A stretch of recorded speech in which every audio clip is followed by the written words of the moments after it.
Kentucky Republican Senator Rand Paul with me now. Senator, good to see you. What do you make of this? You know, I think the threat of war around the world is greatly diminished with Bolton out of the White House. I think he had a naive point of view for the world that we should topple regimes everywhere and institute, democratic governments, and we would make the world perfect or remake the world in our image. And frankly, it just doesn't work that way. There's a lot of history of getting rid of strong men in the Middle East and having them replaced by vacuums or chaos, or actually making the place more hospitable for terrorist training.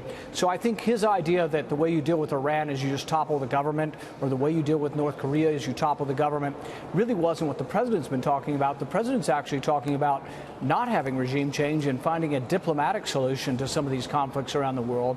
And I think the president deserves to have somebody who is his national security advisor who actually will try to further his policy and not try to stymie it. Senator, your colleague Ted Cruz, though, didn't quite feel the same way. He said that I sincerely hope his leaving, referring to Bolton, does not mean that the deep state forces at State and Treasury, who have been fighting tooth and nail to preserve the Obama-Iran nuclear deal, have finally convinced the president to go soft on Iran. What did you make of that?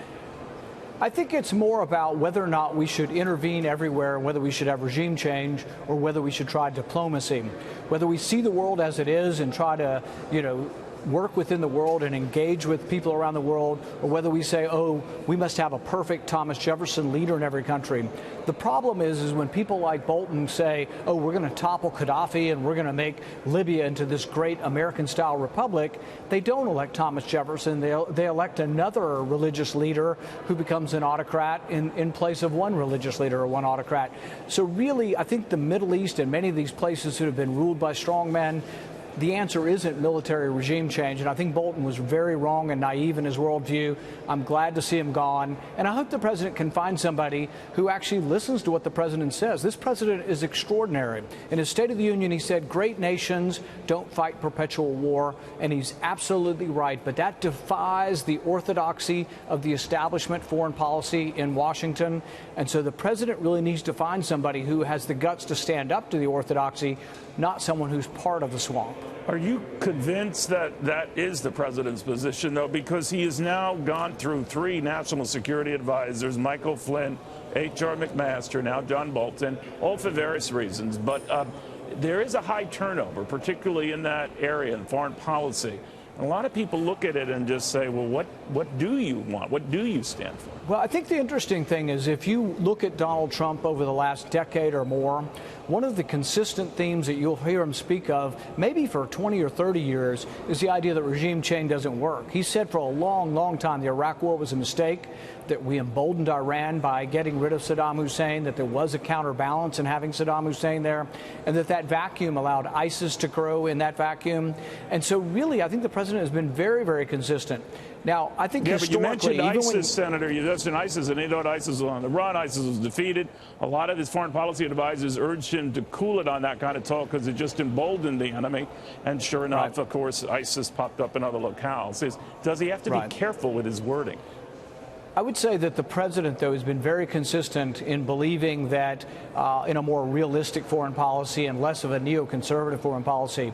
Now, I would grant you that some of the people he's picked haven't been people who have actually agreed with the president, but I can go back to Reagan's administration where all of us conservatives, we loved Ronald Reagan, and then all of a sudden he was appointing sometimes people who we didn't think, frankly, were conservative or fulfilling Reagan's vision. So I think this is true in every administration, but my advice and my hope is that the president will pick somebody who actually listens to what he says and wants to further his goals. I think the president could do something really heroic and dramatic in getting us out of the war in Afghanistan, and I think he would if he didn't have people working for him who were contradicting and countermanding his orders and had their own agenda. So I think he needs to find somebody who follows the president. All right, but would that include, I mean, obviously we're told that Mr. Bolton raised his concerns about that meeting with the Taliban at Camp David, no less, and that at the very least the optics didn't look good and the timing so close to 9/11. Do you think that there's a difference between expressing concerns and being deemed not a team player?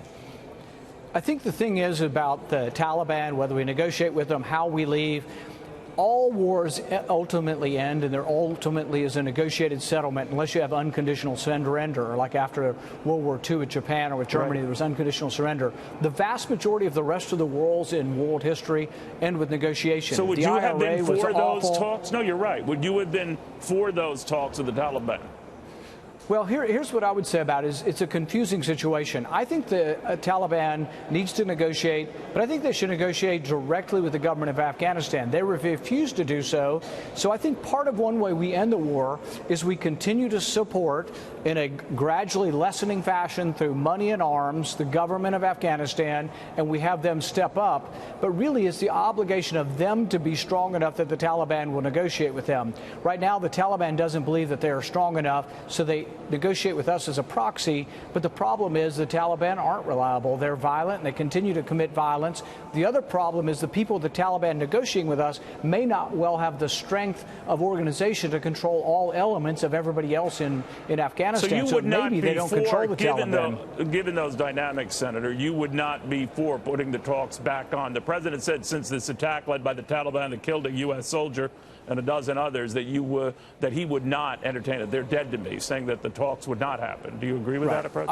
I think the Taliban needs to have a ceasefire, and they need to quit killing Americans, and they need to quit doing that if they want to have peace. However, I would say that peace comes when we make the decision that we declare victory and we come home and shouldn't be dependent on the Taliban. I don't think the Taliban, frankly, are trustworthy, nor do I think the people negotiating have the ability to control all of the other fighters in the field. But nevertheless, I would come home because the idea that we have to control land around the world to prevent terrorism is a fallacy. There's land everywhere. There's chaos in Africa. There's chaos in the Middle East. There's all kinds of places for terrorists to be. It's a foolish notion to think that America has to be in all those places, policing all those areas to prevent terrorism. No, we should be vigilant about who comes to our country. The people on 9/11 all came here legally, or the vast majority of them, and we didn't pay any attention. We should pay attention to those who would come to our country. We should have strict rules on who comes into our country. We should have great intelligence around the world, but it doesn't mean we have to occupy every acre of the world. Well, maybe something that would echo some of the concerns that Mr. Bolton had. We're learning, Senator, that there's been an explosion in the Afghan capital near the U.S. Embassy, technically on 9/11, the anniversary of 9/11 at their time. Isn't that the same kind of thing that Mr. Bolton was concerned about and worried the president was not? Yeah, but if you set the goal that we're going to have no violence before we leave and there'll be no radical jihadists in Afghanistan before we leave, you'll never leave. Here's what I would say. You should ask the opposite question. What is our mission? Is our mission to do nation building and spend $50 billion a year, $45 million on gas stations, billions of dollars on roads and schools? Is that our mission? Is our mission to defend the country? What is our mission in Afghanistan?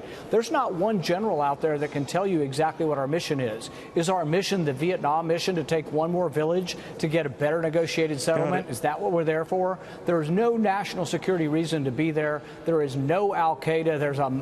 There might be 10 people in al-Qaeda left there. All of the leadership's been destroyed.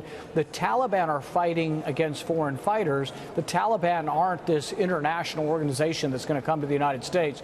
They're people who have been fighting historically for over 100 years. Every time foreign fighters come, they try to expel the foreign fighters. Does it bother you then, Senator, real quickly, sir, the way the president handles these things? He's certainly free to hire and fire whoever he wants. They serve at his pleasure. But that he often doesn't tell them directly. Mr. Bolton said it didn't happen that way. Rex Tillerson, the former Secretary of State, who was found out later via tweet that he was out, that the president doesn't directly seem to tell them a lot of the time. I think if you're going to work for the president, you need to work for the president. You need to try to further the president's agenda. My opinion is that I saw John Bolton working against the president's agenda. He had his own agenda. And when the president was trying to negotiate a deal with North Korea, you've got Bolton out there saying we should try the Libyan solution, which means we should execute their leader. That's not very helpful to any kind of negotiated settlement with North Korea or any country. All right, Rand Paul, who has a book coming out, The Case Against Socialism, that's due out in October. Look forward to chatting with you about that, Senator.